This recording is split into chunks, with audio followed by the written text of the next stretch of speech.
Hello there, welcome to the Saroy channel, wherever you are in the world, and so much love to each and every one of you. How are you doing? I do hope you're doing really, really well, and lots of love to you, whether you're in Colorado, whether you're in Boston, wherever you are, so much love, and I just love hearing whereabouts you come from. It's incredible how widespread we all are, and yet how we come together to listen to this fabulous story that I have for you tonight. So before we get started, don't forget to get that quintessential perfect drink and let me know what it is, especially if it's on the unusual side.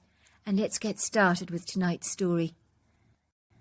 Dear Sarah and all your lovely listeners, where did you get this? The deputy sheriff asked us as the four of us boys gathered around the desk in his interview room. He studied the picture incredulously with a profound look of recognition on his face that he was unable to disguise. I told you. I drew it, I said. It was the girl we saw in the woods when we were camping. She was acting kind of strange, sir, and then she vanished like a ghost. My dad said we should tell you about it, that we should come and show you the picture, in case she's registered as missing. You see, we saw her at night in such a random, isolated spot, sir. It's very remote, so seeing her was more than a little odd. My dad agrees about this. I see, said the deputy sheriff. Did you all witness this anomalous girl by any chance? Yes, sir, came the response from me and my three best friends, together in a joyous crescendo. We all saw her, sir, but something wasn't right about her. How so? Asked the sheriff, raising a quizzical brow. I don't know, sir, said my friend Kirk, leaping to answer the question like a horse bounding across the jumps at a show with a fervent enthusiasm that he was unable to conceal, try as he might. To make no bones about it, we were all exceedingly excited to be at the sheriff's office, as after all, it wasn't every day of the week we got this perfect opportunity of talking to the sheriff's deputy, and possibly even the sheriff himself if we were lucky that was. It was better than playing cops and robbers any day of the week, for this was the real deal. It didn't get better than this. It was the way she was running.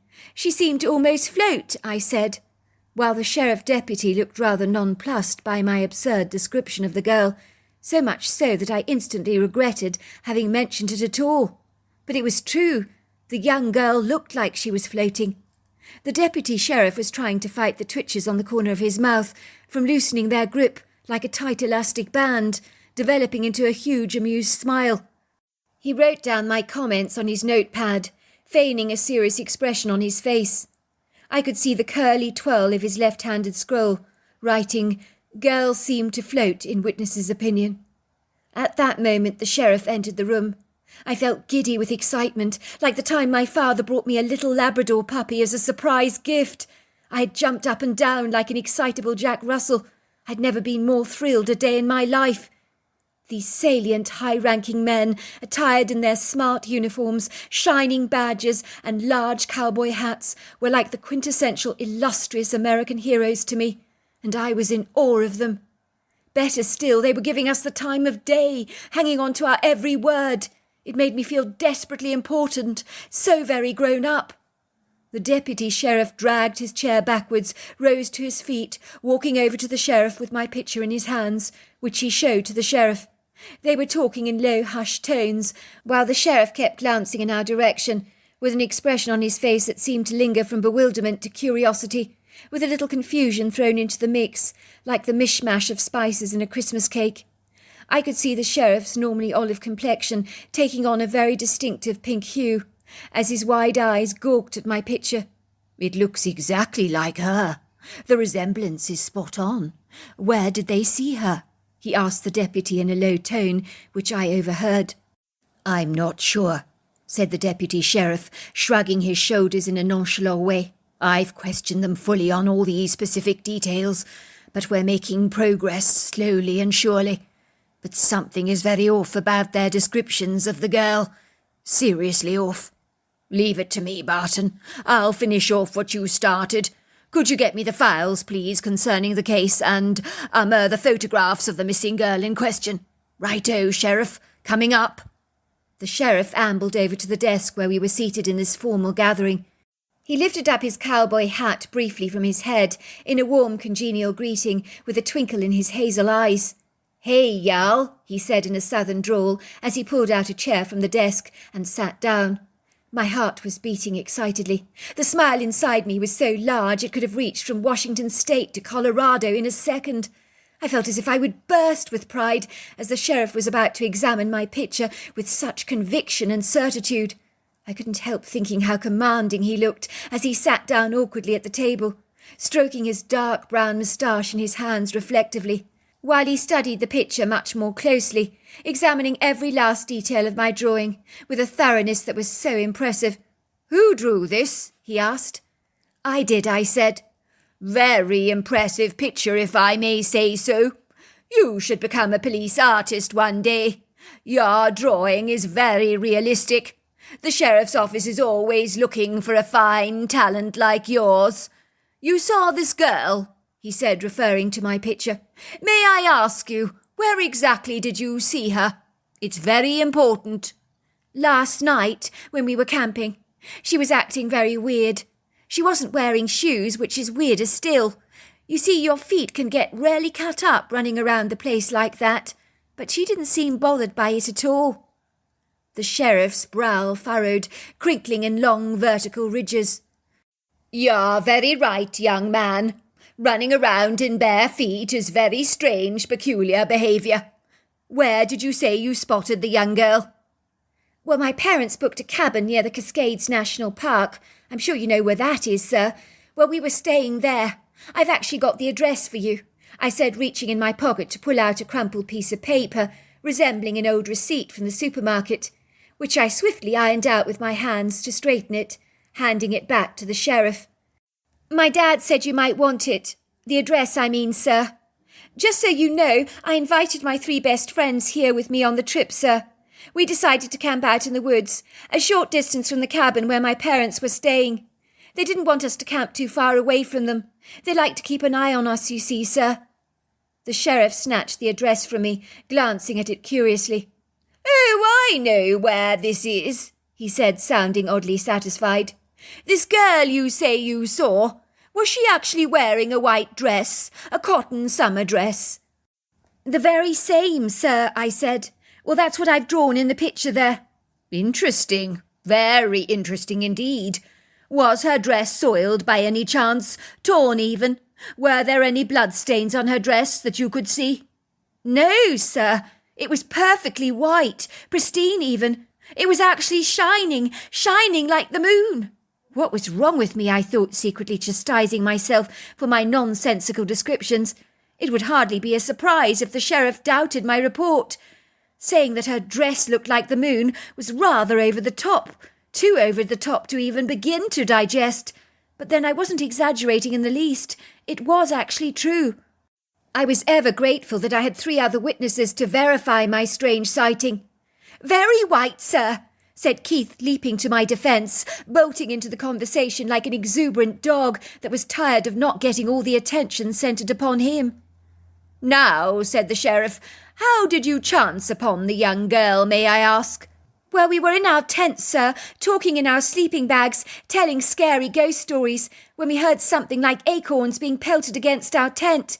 It gave us a big fright, sir. We thought there might be a Bigfoot out there. We were quite literally trembling in our boots, sir." "I see," said the sheriff, clearing his throat.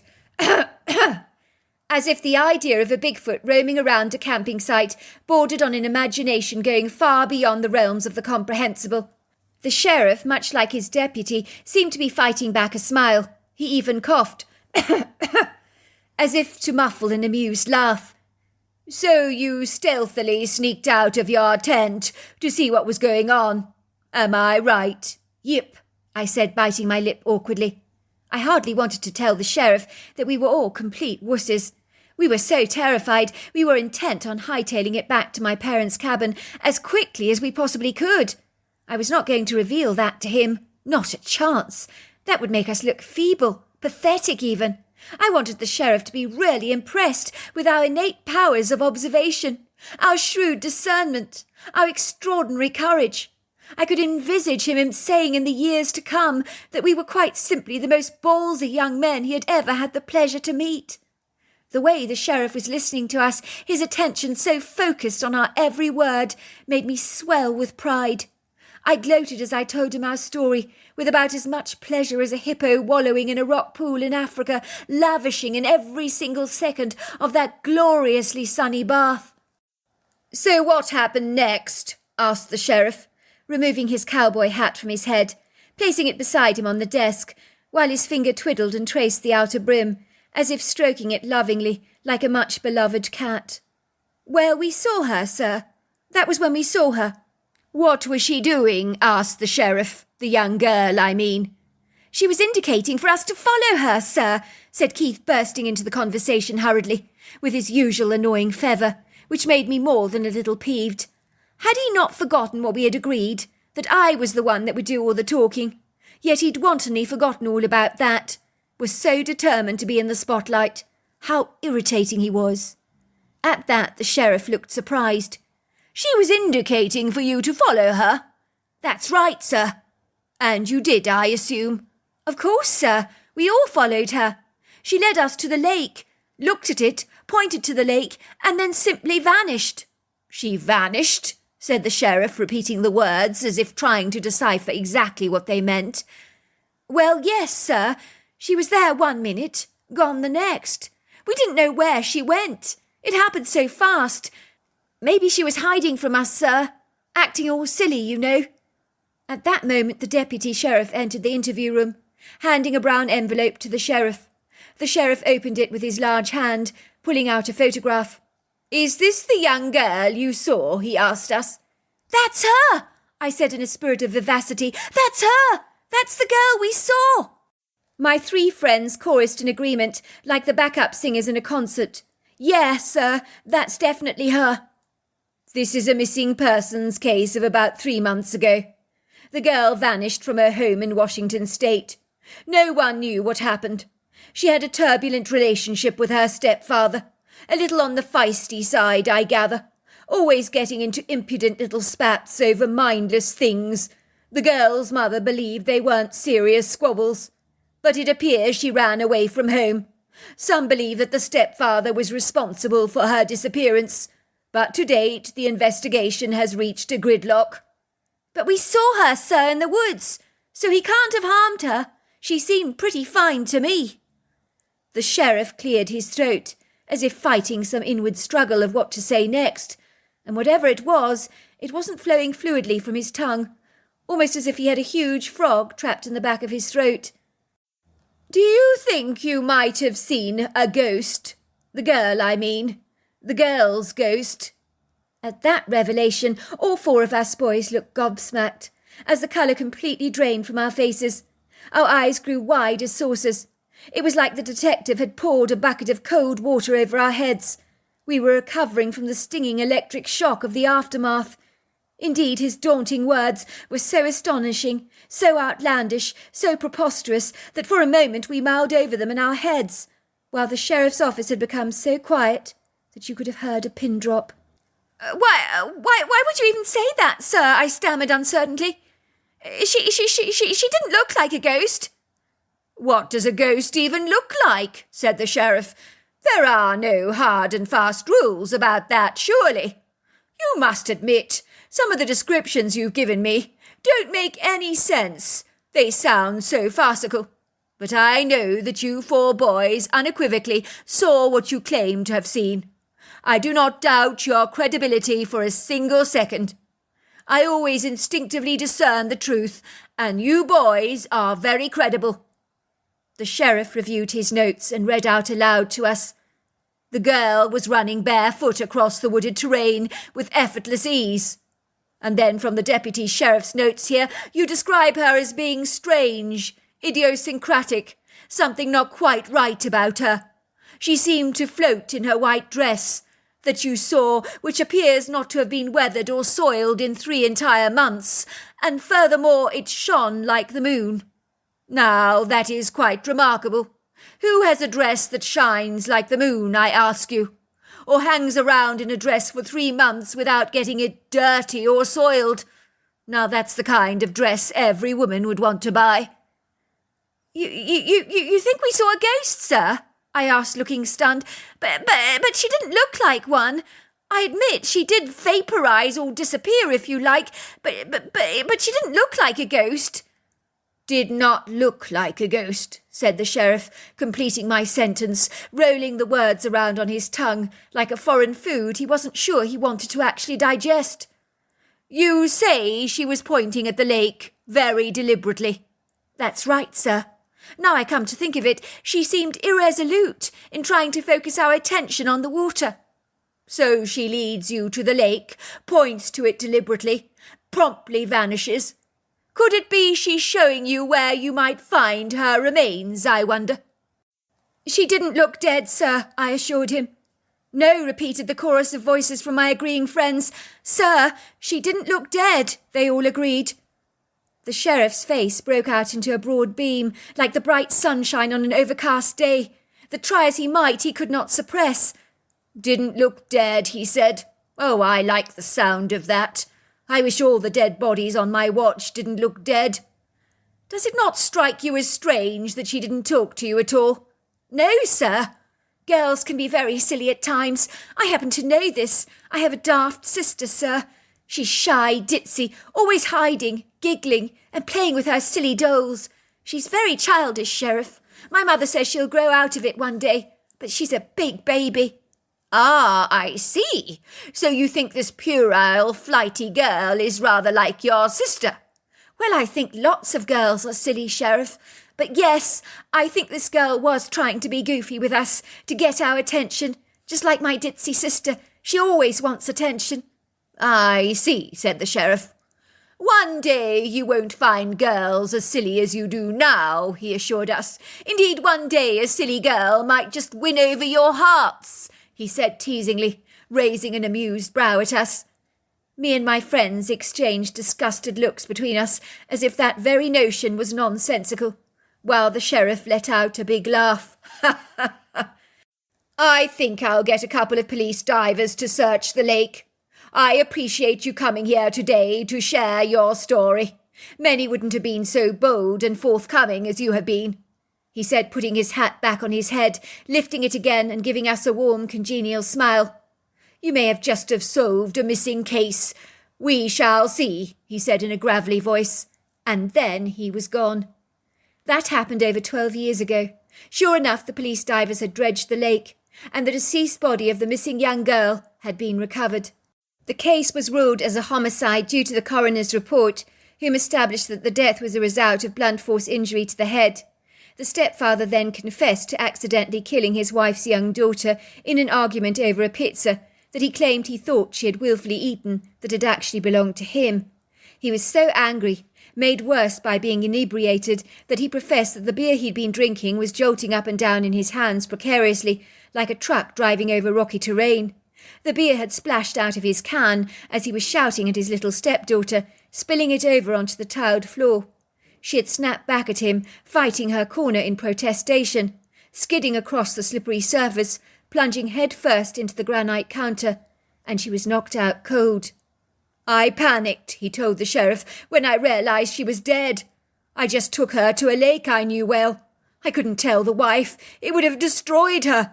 I didn't want to put her through that grief. So I pretended she had mysteriously vanished into thin air or that she'd run away. I found out it was my wife that had eaten the pizza after all that. I've never been able to eat pizza since, by association, as the memories are so haunting. I think the man's outlandish claims did indeed line up with the coroner's findings, so he was charged with negligence in an accidental homicide. But who would ever have believed that the young girl's ghost would ultimately lead us directly to her body? It was extraordinary. I mean, how does that even happen from beyond the grave? But I know it did because we were witness to this ourselves. Growing up with my 3 best friends, this event had been one of the big deals in our lives that had firmly cemented our solid friendship still further. I was now engaged, getting married to my beautiful fiancée Abby in a few weeks' time. It had been Keith's idea for us to return to the cabin, so we could camp in the very same spot near the lake where we'd encountered the ghost of the young girl all those years earlier. And even after all this time, it was hard to fathom that she was actually a ghost, for she had seemed so real. "It's a great idea," Abby had said to me. "It's a fun way for you boys to have a bachelor party together, given you're all so close. You should take some flowers to scatter on the lake, to honour the dead girl, as after all she chose you to show the police where her body actually was. What was her name?" "Not sure," I said, suddenly feeling rather ashamed not to recall it. "It's on the tip of my tongue, I know it is. I can't remember. Sue, I think. But I like the flowers idea. Good thinking, Abby." "It's weird being back here," said my friend Colton, as we hitched our tent on the edge of the wooded area that flanked the lake. "Really weird. I still can't get over that girl being a ghost. She seemed so real, so lifelike. But remember, her dress was very white, and the abnormal way she moved, well, it wasn't natural," I said. "I'm so glad we came back here," said Keith, eyeing the lake with a look of wondrous awe on his face. "Let's not kid. It's magnificent. It brings so many nostalgic memories back to me." He wasn't wrong. The silvery lake twinkled, sparkled and shimmered in the noonday sun, like a glittering mirror, reflecting the fluffy white clouds, blue sky, the pyramid shapes of the ponderosa pines upon its gleaming surfaces, while the soft moving ripples of the water occasionally distorted the picture, as the water veered forward and backwards, as if it was layered with a plethora of fine silvery mirrors beneath its watery depths.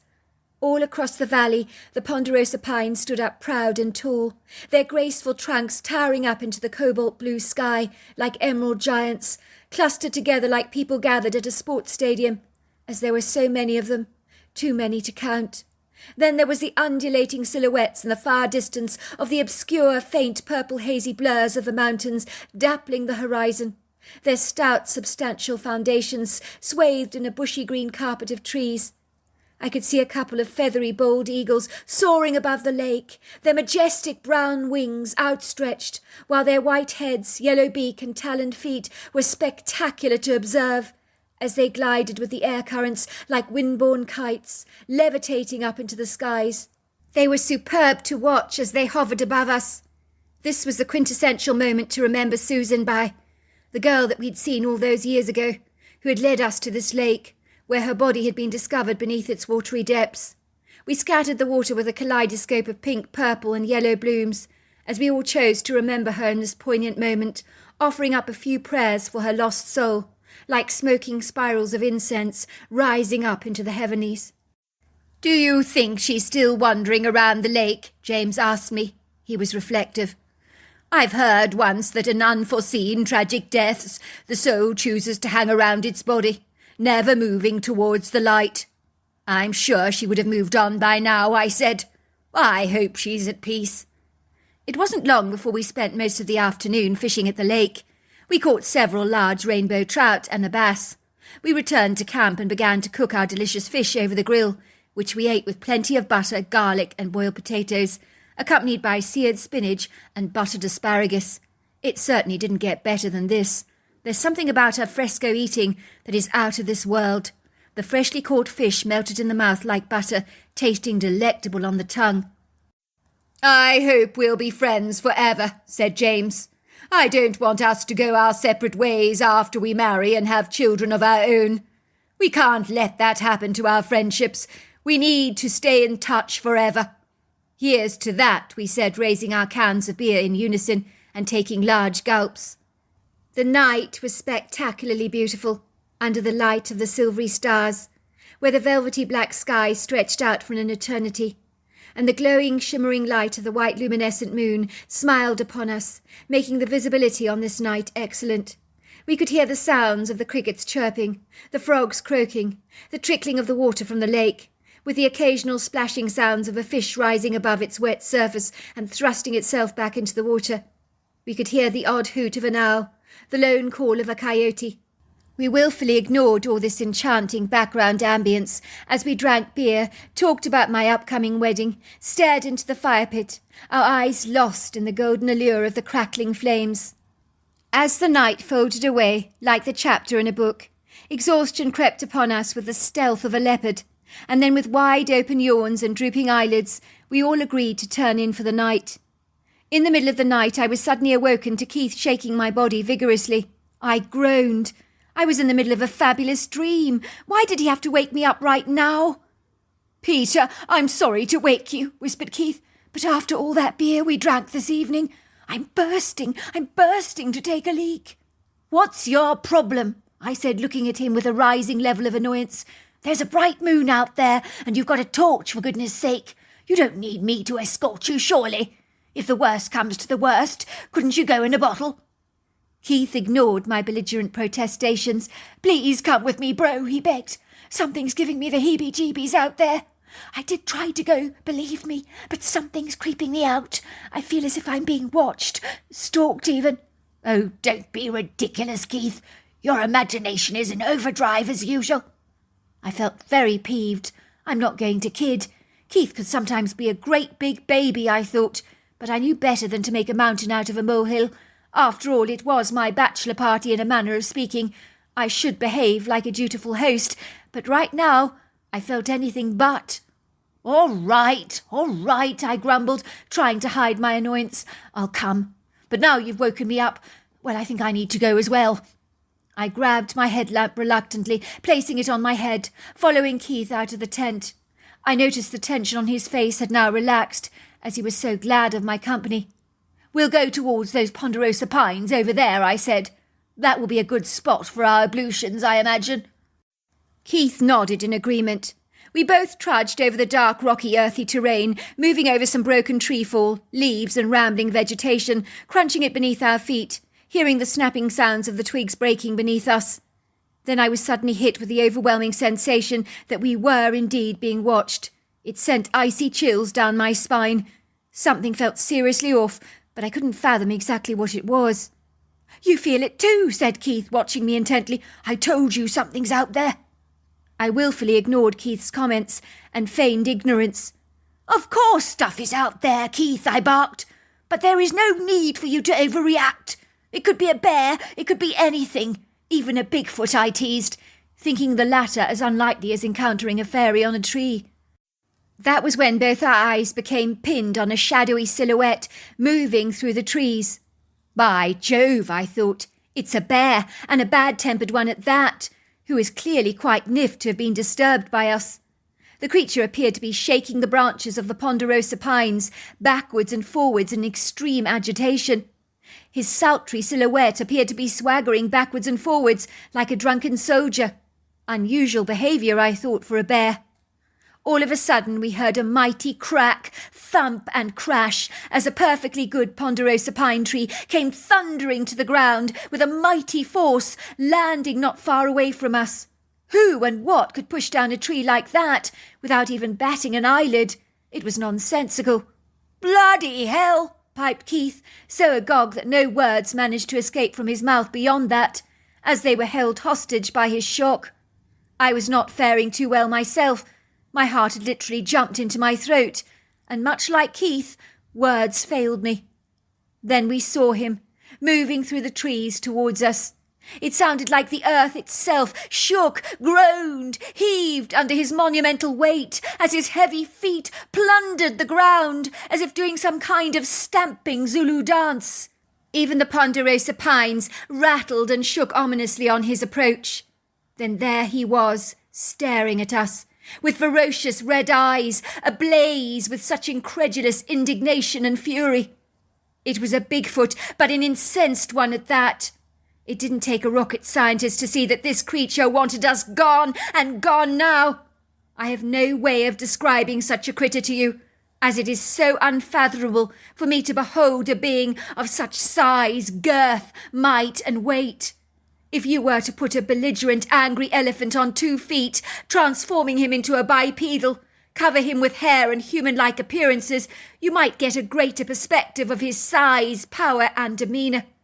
This thing was elephantine in its proportions, strong, powerful, lofty, majestic, intimidating, aggressive, very, very aggressive. In that moment I wanted to be anywhere else in the entire world but here. I could hear Keith almost choking the words "run" out of his throat, as if a piece of chewing gum was lodged in his air pipe. It would seem this creature had physically incapacitated us. Fear rocketed through us like fireworks taking off on the 4th of July. I don't know why. I could not move my legs, but in truth they felt as inoperative and as sluggish as blocks of cement beneath me. "Run!" came Keith's desperate words, but he seemed so unable to heed his own advice. As for both of us, it felt as if our bodies were under some kind of immobilizing spell. This outlandish creature, all 8 foot 700 pounds of him, began to seesaw and billow like a drunk, backwards and forwards, almost as if his anger he felt towards us was skyrocketing and ascending with every lumbering swagger, as if he was working himself up into a frenzy, like the lather of bubbles in a soap, in order to unleash the full extent of his unmerciful wrath upon us, almost as if he was about to explode in any given moment, like a bomb going off in a building, where you're left in no doubt that unless you get away, you would end up a victim of his deadly assault. The creature rolled back its lips, displaying a threatening jaw full of white glistening teeth. On first impressions you might have thought he was laughing at you, but not so. I think the jaw full of teeth with the mock laughing was designed to intimidate and threaten us, and it was seriously working. The creature began to scream. It was the most discomposing, high-pitched, intrusive sound that went right through you like a knife to the guts. Shrill, rather like an ambulance siren, but at the same time low and guttural. It was only when he started running after us that I finally found my feet. Never, and I repeat never, have I felt this level of trepidation and terror before, which has given me a new level of empathy for any living creature being stalked by a predator. I was certain I was about to die. All the excitement of my approaching upcoming wedding almost teased me, tormented me like the string on a hot air balloon that I could never catch, for it was beyond me. For it now seemed unreachable, just like a pipe dream, a fantasy, a fleeting hope that would never ever come to fruition. Every part of me was burning with terror. The terrible angst and dismay was coursing through my veins like a humid heat that could not be cooled. It was bubbling over in my veins. I didn't know I was screaming. I was only informed of this later, but according to my friends, I shrieked like a banshee as 2 frightened heads of my once sleeping friends peered outside the tent to see what on earth was going on and what this high-pitched screaming was all about. That was when they saw what was chasing me and Keith. That was when their faces registered dismay, horror, panic, dread. Colton darted out of the tent with his rifle. Now he's a fine marksman with an excellent shot, a steady hand. But as he held the rifle, this man of steel became like a gibbering idiot. He was trembling so much that he barely managed to keep the rifle straight, which made me feel very sure we were pretty much all dead, not confident of our chances in surviving this attack. The creature was now yards behind us. He was breathing intensely like a horse, seething with rage, eyeing us through deep-set dark eyes that had become frenzied. Suddenly a shrill whistle could be heard coming from the woods. The large Bigfoot stopped dead in his tracks as he heard the whistle. His face visibly changed. The anger and tension ebbed away. His blazing red eyes softened. His jaw seemed to relax. And then he stood there with an expression on his face of such jubilation that his former hostility evaporated. He even looked at us with sparkling eyes, devoid of any hostility, as if we had suddenly morphed from enemies into friends and were sharing in his delight. In the tree line we saw the shadowy outline of a female Bigfoot. I couldn't see her clearly. She was very obscure, but I did see her breasts. I swear to you that once the angry Bigfoot looked towards that female, it was as if she was a goddess. The euphoria in his face was undescribable. I've never seen anything like it. This male Bigfoot was head over heels in love with that female. Of that there was no doubt in my mind. We watched in awe as he glided away towards the female. His former anger subsided, now buried in the past. When he reached the female's side, he began to let out a sequence of happy whoops. Whoop! Whoop! Whoop! Whoop! And then he glided into the forest with her by his side.